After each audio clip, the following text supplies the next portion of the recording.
Бардыгыбыз эле жаңылыктардан көрүп жатабыз. Жогорку соттун төрагасы Сатыев Мендербек Асанбекович кандай иш алып барып жатат. Бардыгын ачык, мынакей азыр сотторду чогултуп алып, кимдин кандай кемчиликтери бар, кимдин кандай катачылыктар бар, ошолорду ачык айкын айтып жатат. Мен бул нерсени колдойм. Кээ бир адамдарга окшоп ушул кемчиликтерин баарын жашырып, оору жоктой кылып бергенден пайда жок.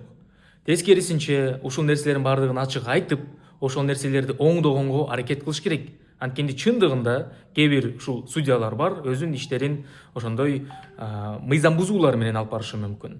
Бирок бүгүнкү күндө ушул төрага кылып жаткан иштерди мен колдойм. Ишенем, ушундай иш алып барса, чындыгында ушул соттук система толугу менен өзгөрүлүп, толугу менен реформа жүргүзүлүп, баардыгыбызга, элибизге, калкыбызга пайда алып келерине. Караган ишиңиз 131, даттанылганы 42.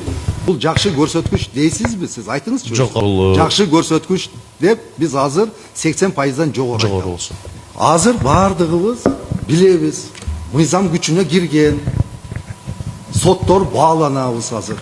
Туурабы? Кантип азыр бааланабыз? Ушундай көрсөткүч менен? Силер түшүнүп атасыңарбы? Бааланганда азыр мындай көрсөткүчү бар судьялар эмне болот? Мындай судьялар кармалбаш керек.